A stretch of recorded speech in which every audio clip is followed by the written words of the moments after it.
Hey writers, you're listening to the Kobo Writing Life podcast, where we bring you insights and inspiration for growing your self-publishing business. We're your hosts. I'm Joni.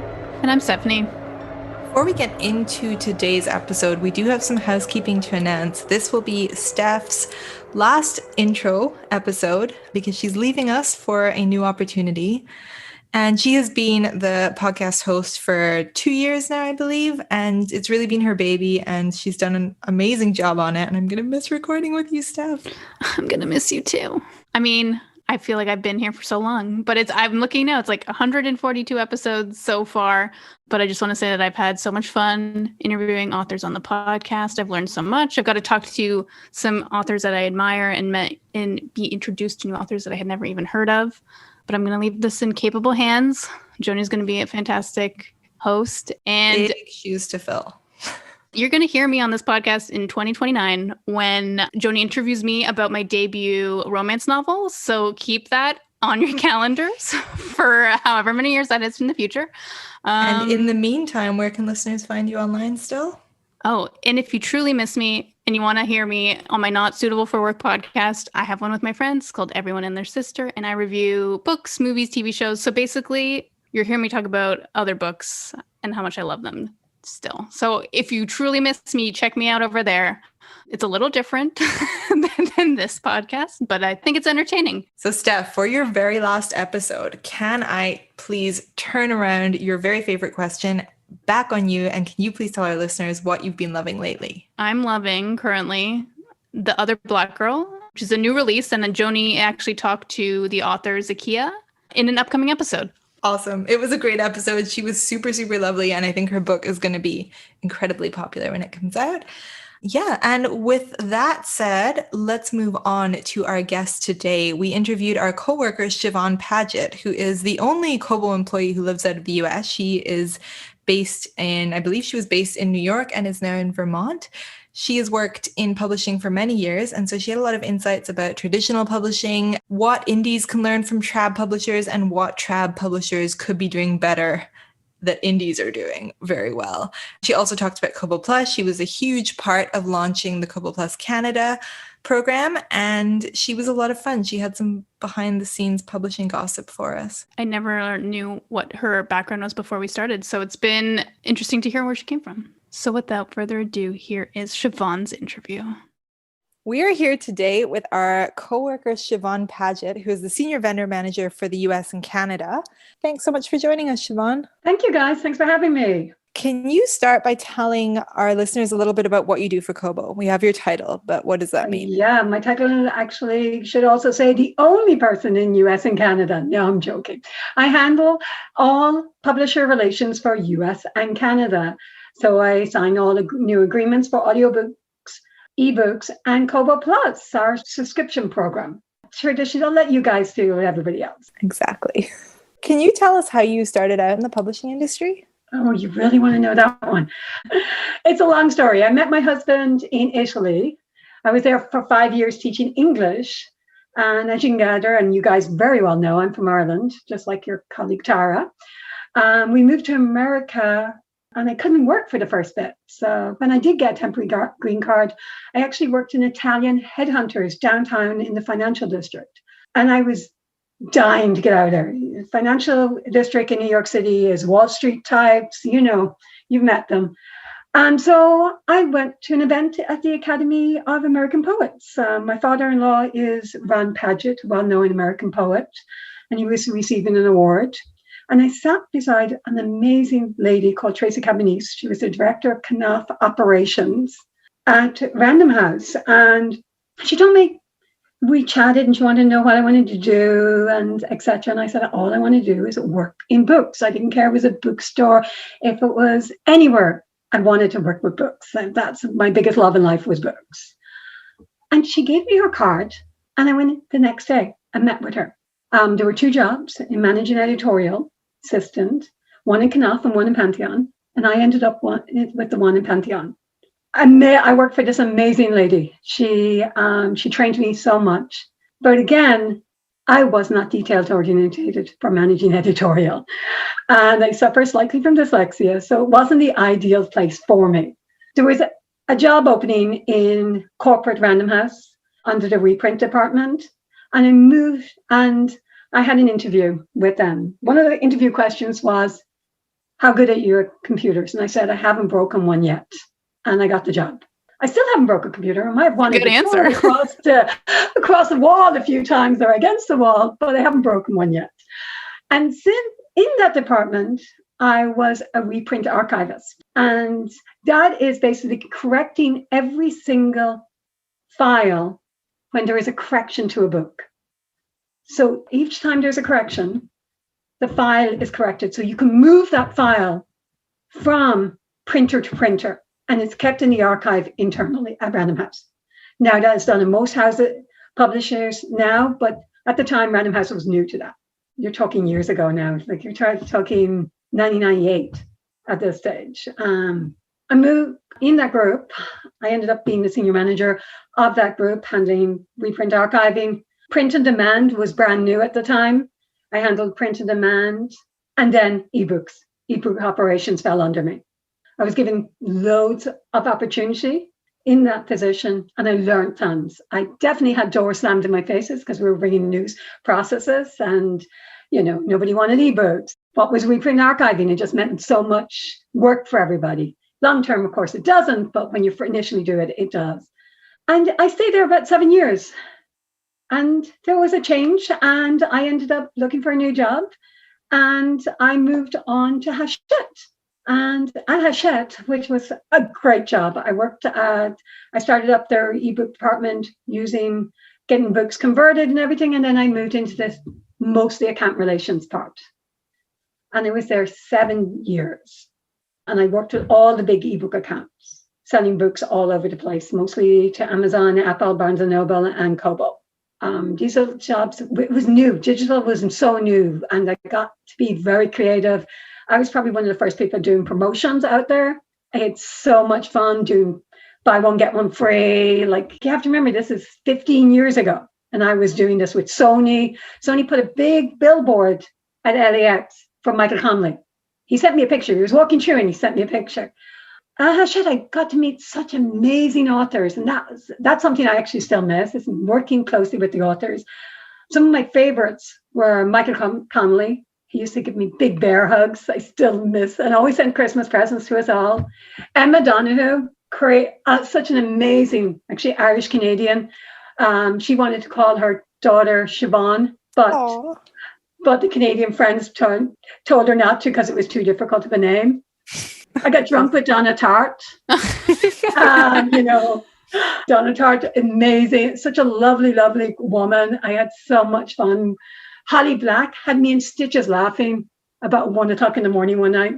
Malala, of course. I remember her birthday. She was after speaking to UN. We gave her a birthday cake afterwards. Brad Meltzer, just lovely author. David Sedaris, he was best friends with my boss. Michael Rodeham from Australia, he was releasing his books in America. What a wonderful man. David Baldacci, Kevin Powers, Ellen Hallenbrandt, Ellen Widdett, Book Expo, get up with a crone and stand on top of the desks and sign books. And she was just a character. I mean, I felt so lucky to be part of this digital innovation and being allowed access to so many people because they wanted to learn about digital. So it was just incredible. That's really cool. So you were really there at the start of digital publishing. Yeah, I tested the first Kindle. Knew the guys who created the Mobi format in France, and they sold to Kindle. Terry, great guys. So yeah, worked with Steve Potash back at the beginning for Overdrive and digital. Like, there's a whole gang of us who were there at the very beginning, and a lot of us are still in digital. And what appealed to you about working for Kobo? Was it the digital aspect? Canadians. Canadians are so much, such a great group of people, to be honest, to work with. But also, were you going to really work? Amazon, you don't want to work with them.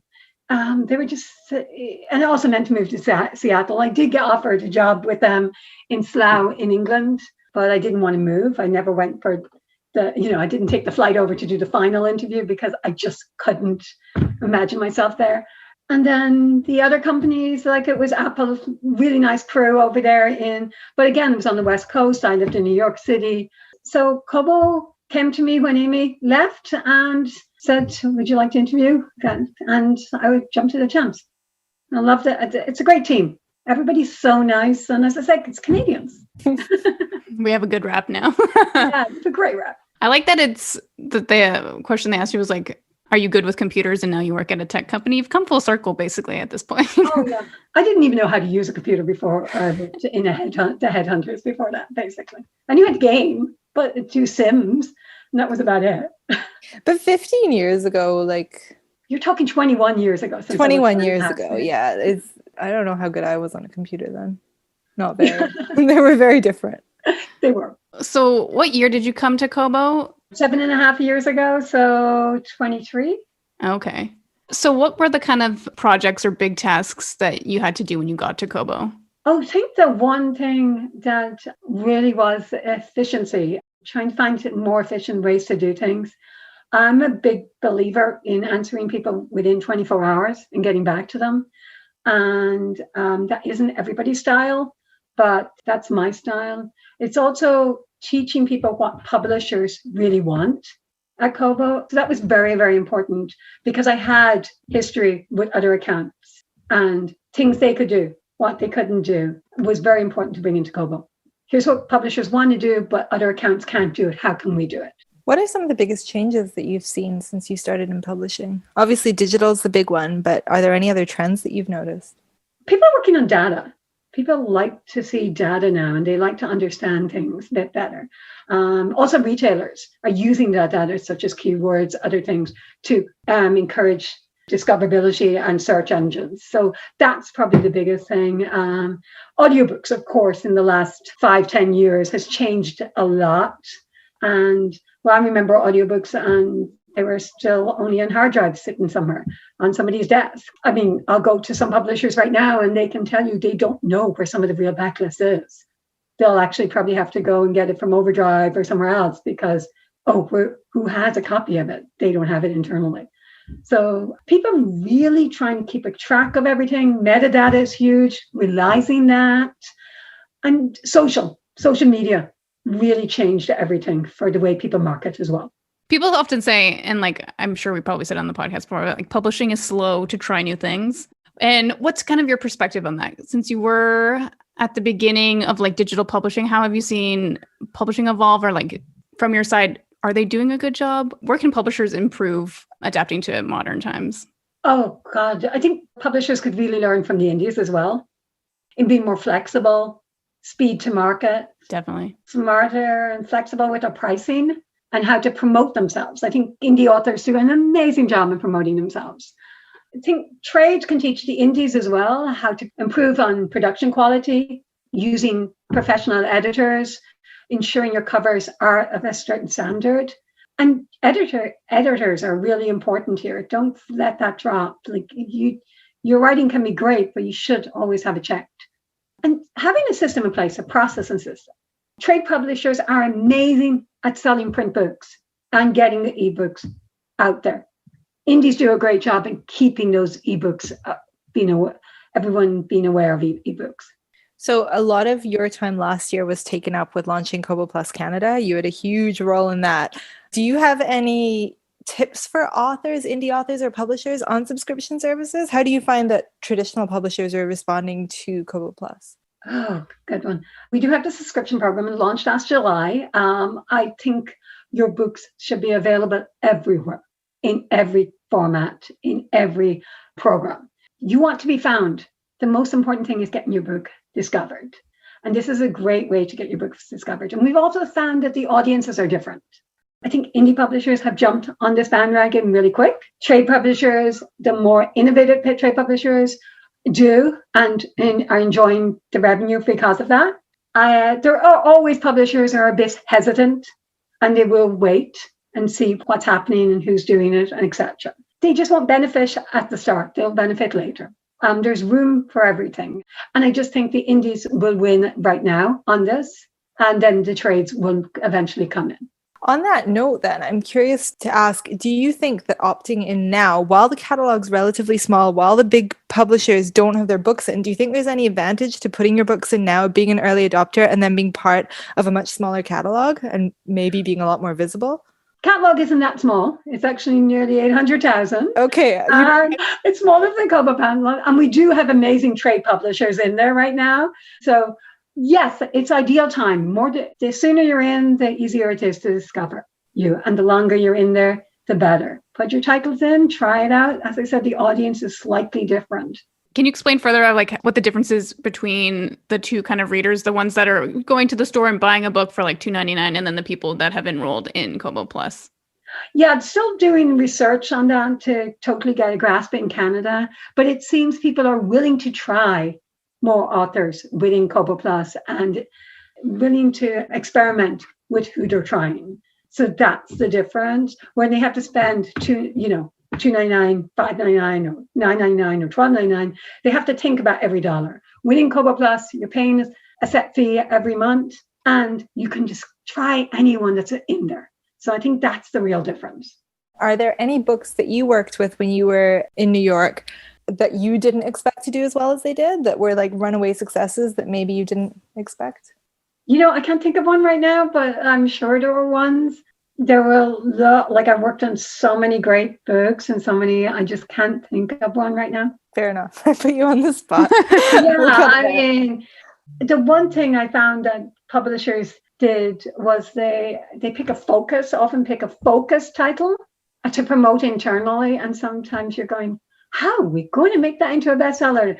And it's kind of like everybody gets behind the book. The whole company gets behind it, and it gets this word of mouth out there, gets all the push of the company, and it really makes a debut author that number one. Oh, that's interesting. So it's like building that word of mouth before it's even out within the company. Yeah, filling everybody in the company buzz. You must read. And then so it gets the salespeople involved. It gets from down to the most junior person, people are buzzing about it. So that automatically gets out in the world. Okay. Are there any other factors that you think are important in really successful titles? Oh, cover. Yeah. Yeah. I mean, if you're going to have it, I would definitely say have a great, great cover. And as I said, editorial is so important. But without a compelling story, you're not going anywhere, are you really? You want to take that reader on that journey with you. If it's fiction, if it's nonfiction, you want to have your research done so well and fact-checked.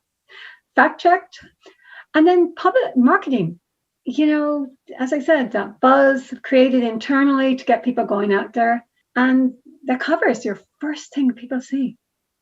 So you really want them to do something with it. And success comes from persistence and keep on pushing and over time and telling people about it. And don't be afraid to fail. You're going to fail sometime. It's okay. You're going to learn from that experience. And let's say you do have a debut book and it doesn't do as well as you hoped, but the idea is to get a second book out, or even you can you can do it again. You can rebrand. You can start a new strategy of the same book, because those readers, that they're always new. They're always coming in. Yeah, and I think people also have unrealistic expectations sometimes on the first book. As you just said, you can rebrand it, put a new cover on it, new metadata. You've just learned so much from releasing it the first time. Maybe you decide that you didn't distribute it wide enough. You should have changed that. There's so many elements involved in that.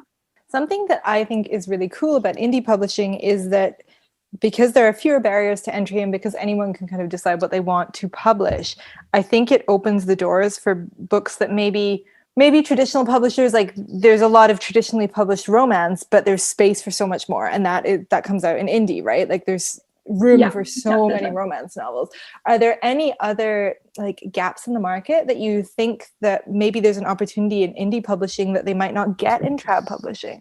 I always think of the sci-fi and the mystery. There are so many people who love those particular areas, and publishers only release a certain amount of them. I think indies could continue, because similar to romance, the people who read mystery and sci-fi, they read so much. They just want another title in that series. Keep it coming, and if you get a good series started, you can just keep on rolling with it. Yeah, series are definitely king at Kobo. Yeah, the king anywhere. If you can, look at James Patterson. Mm-hmm. You know, the king of marketing, king of advertising, first author to do television ads for his books ever. Oh, yeah? Mm-hmm. He was in advertising before he started writing, just so you know. Oh, I didn't know that, but that makes sense.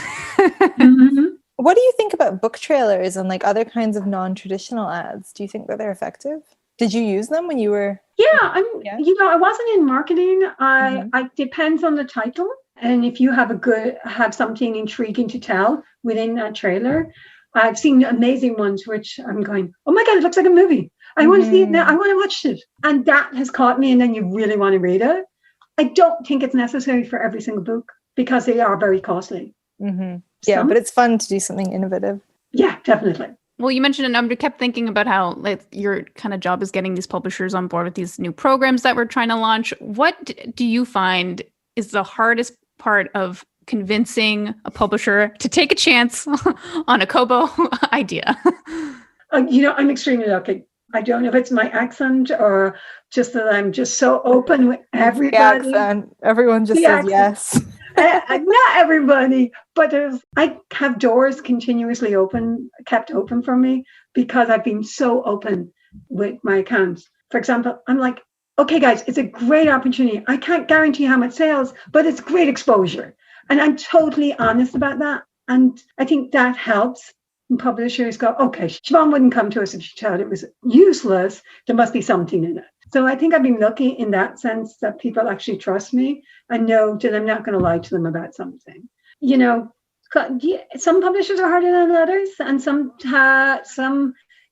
people I work with directly have the leeway to do whatever they want. Others, you know, have to go to boards and get approval, and it takes 6 months. Mm-hmm. So, you know, at this stage, I know who to go to and who not to for certain things, and who's going to take longer than others. So that's part of it, just knowing who you're working with.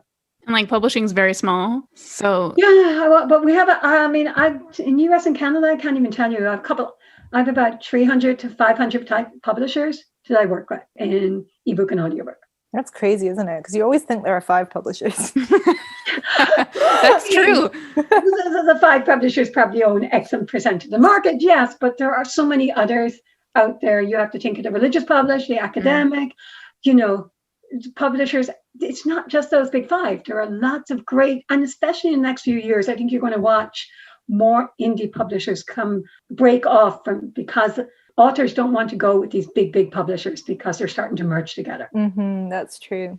Without giving away anything too secret, do you have any wild New York publishing stories that you can publicly share? Well, I have 2 stories. I was a fan of a big, I think he's English author.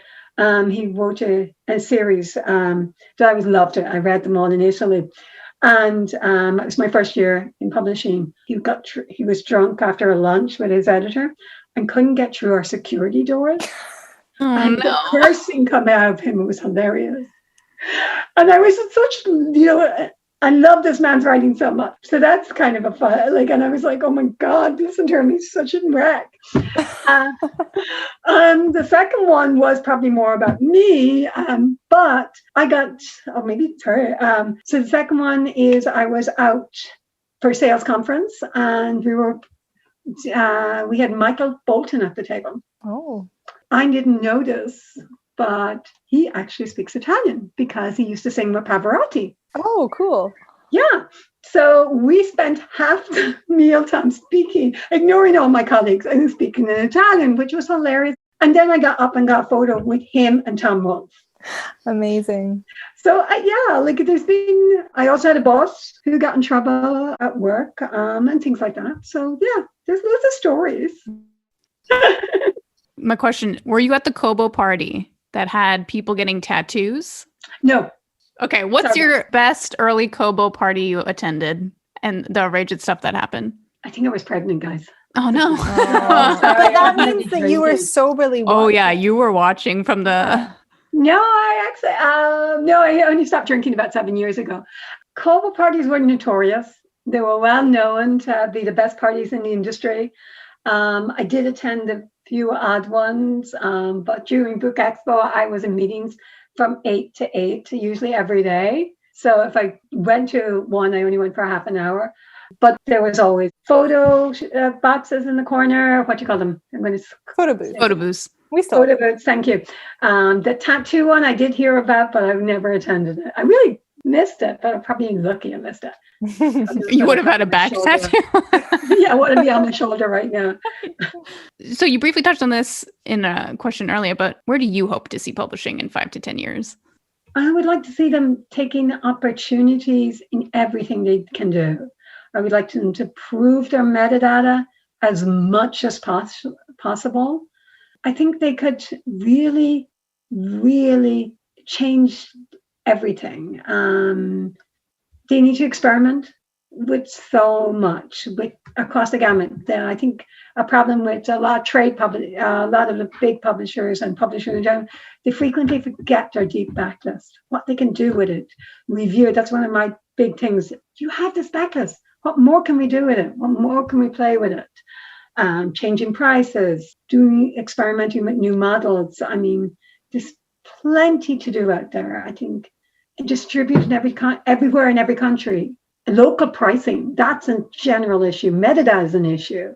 That's interesting. Those are the things that we have issues with on KWL too. And I actually didn't realize that the TRAB publishers also had issues with local pricing, because that's a really common one that we push on our authors all the time. And if you're listening, you should go and update all your prices right now. You should make sure your series are all listed together. Exactly. Did you see the thing on Twitter that someone was saying authors should give up their rights after 30 years, or like their copyright after 30 years? Ooh, that's very good. I think it's in public domain after 75 usually. Yeah. And even then, if it's owned by, I think 75 isn't that long anymore. Somebody wrote when they were in 20s because they could be still alive. And for the idea to be like a book that's like you were saying, like the backlist is like a underutilized part of someone's like catalog, and that's the kind of idea is like people sell books that are 30 years old. Like Bridgerton came out in 2000 and something, and that's now been on the New York Times bestseller list for the past 3 months. Like, topical, like you have to know what's topical, and also what is going to get picked up by the TV stations or streaming. You never know what people will go back to. A film student may have read something when they're at college, and 20 years later they have the money to do that now into a program. So I think, 30 years is way too early. I'm actually surprised 75 years hasn't been extended to longer, because people are living too much older.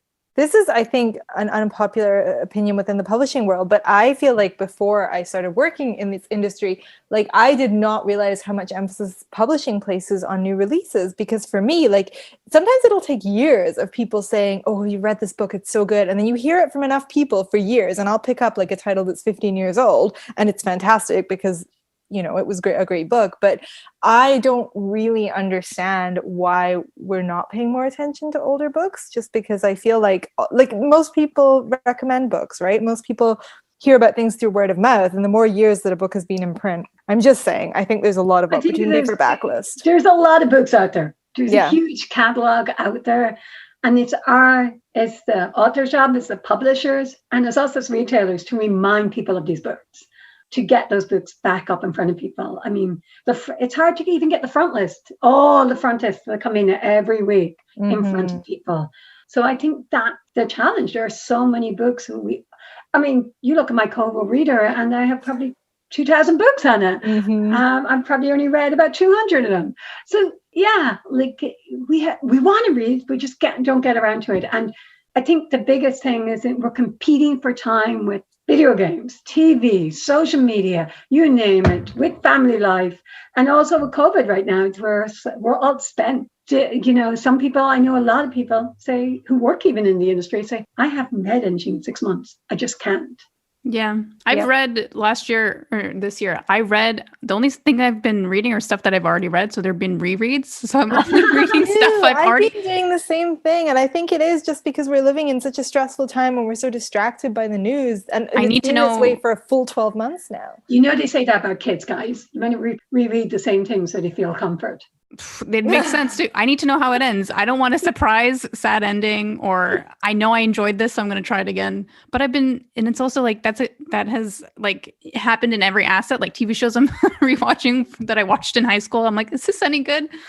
And they know it. They're rebooting like so I wonder again, right? So I wonder what like that effect will have in future years on reading patterns and things like that.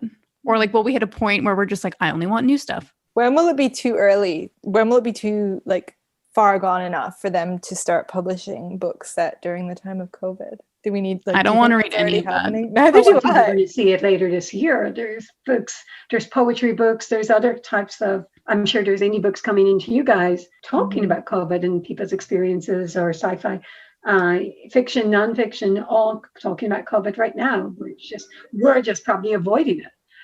Because we're still going through it, but they're definitely coming in. Yeah, and maybe even people aren't marketing it because we are going through it. Yeah, I think there's going to be space for every type of media. It's just finding that space. And like people talk when the radio, God, this sounds really old. When the radio came in, when television came in, radio would go away. Well, I spent my day, listening to NPR. Yeah, it's not gone. It's just in a different format. Mm-hmm. Or we saw the surge of indie bookstores last year. People didn't want them to disappear. Mm-hmm. They wanted people to stop buying from the biggest retailer. They wanted you to shop local.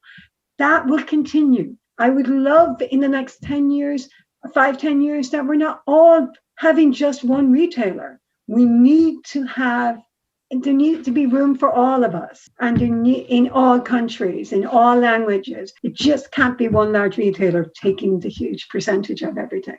And that's up to the authors and the publishers to kind of like, don't do exclusives or don't make preferential deals with this large retailer. This is important.